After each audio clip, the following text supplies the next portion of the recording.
چې الا ان اولیاء الله لا خوف علیهم ولا هم يحزنون. دا آیت کریمه ورپسې تلاوت ګورئ.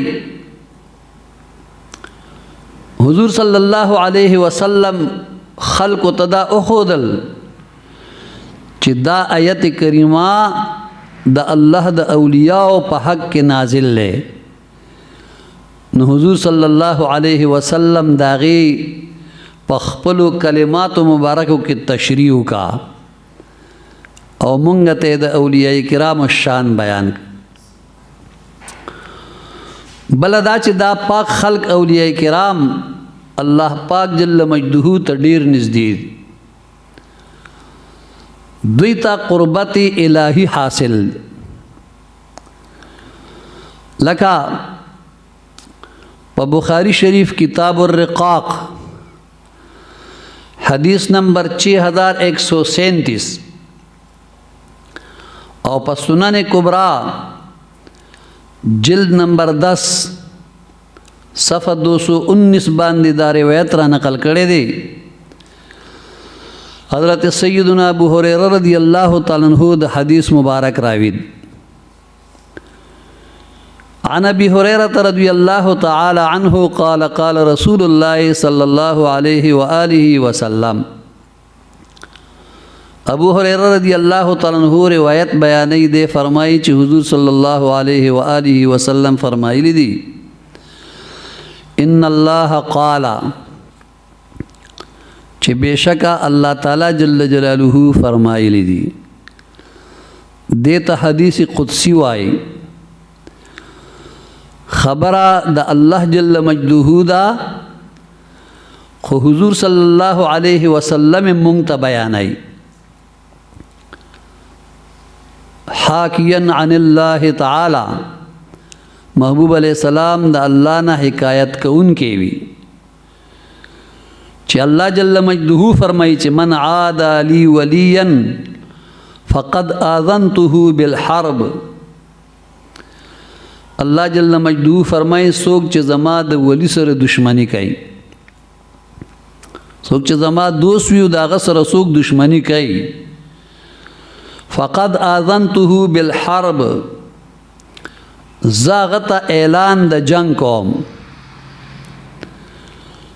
دو قسم خلق دی.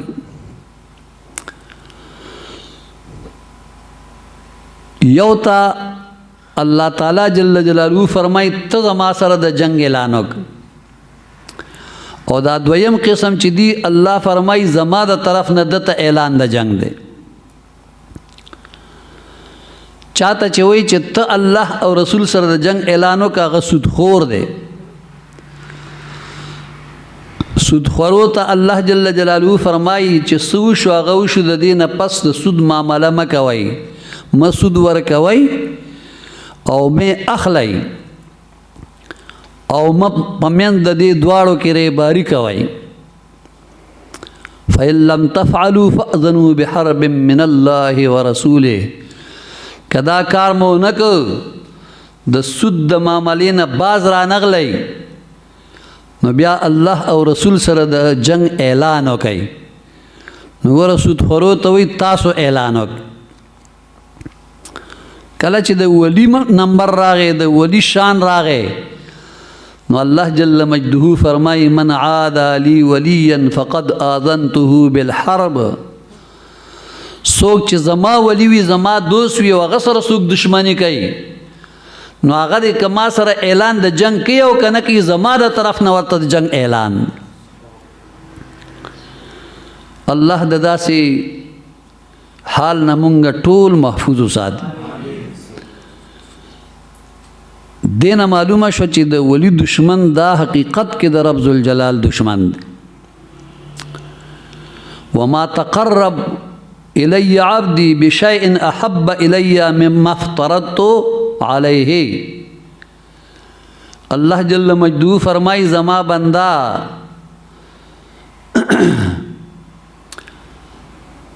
ددا سے کم سیس په ذریعہ زما قرب نہ حاصلی چې هغه ماته د فرایضو نه زیات خوښ وي، د فرایضو نه ماته زیات خوښ وي. یعنی چې څوک فرض په خپل ځای باندې راوړي الله جل مجده ته هغه ډېر محبوب وي. بیا چې څوک فرض هم په ځای راوړي او د اضافي عمل د نفلي عمل پابندي کوي، دغه پابندۍ د نوافلو سره د مستحباتو سره انسان ته څه ملاویږي؟ ولا یزال عبدی یتقرب الی بالنوافل حتی احبه.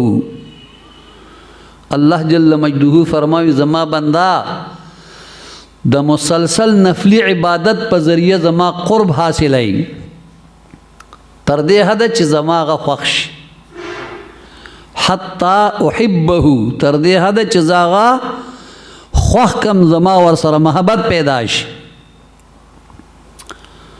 فاذا احببته كنت سمعه الذي يسمع به. کله چې زاغه سره محبت شروع کم هغه ماته خوښ شي نو زه د هغه غوږونه شم چې په هغې سره اورېدل کوي. وبصره الذي يبصر به. او زه د هغه سترګې شم چې په هغو سره هغه کتل کوي. ويده التي يبطش بها. او زه د هغه لاس شم چې په هغې سره نیول کوي. ورجله التي يمشي بها. او زه د هغه خپې شم چې په هغې سره تلل کوي. وان سألني لأعطينه. او کچره دې زمانہ د کوم څیز په باره کې سوال کوي نو زه ضرور هغه څیز ورکوم. ولئن استعاذني لأعيذنه. او کچره هغه زمانہ د یو څیز په باره کې پناه طلب کوي نو ضرور زه هغه ته پناه ورکوم، هغه ته پناه ورکوم. اوس زه د هغه غوږونه شم، د هغه سترګې شم، د هغه لاسونه شم، د هغه خپې شم، په غوږونو سره اورېدل کوي، په سترګو سره لیدل کوي، په لاس سره نیول کوي، په خپو سره تلل کوي. دا د متشابهاتو نه دي. الله جل مجده د لاس نه، د غوږ نه، د سترګې نه، د خپو نه، د دې نسبت نه پاک او منزه دی. هغه جسم نه لري، واجب الوجود دی، خو جسم نه پاک دی. نو د دې سیزونو مطلب څه شو؟ کوم چې اهل ظواهر دي هغه الله له ثابتې، سترګې ثابتې وي، حدیث قدسی کې راغلي.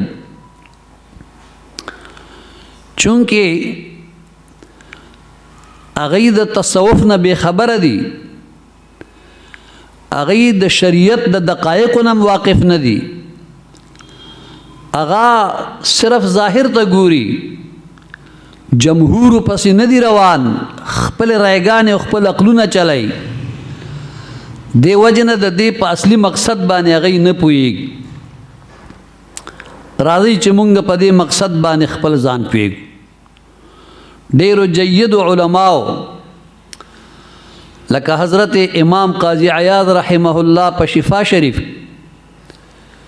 او حضرت شیخ عبدالحق محدث دهلوی رحمه الله په شرح د فتوح الغیب د پیرانی پیر سے مبارک رحمت الله تعالی علیہ د کتاب شرح لیکلې پاغه.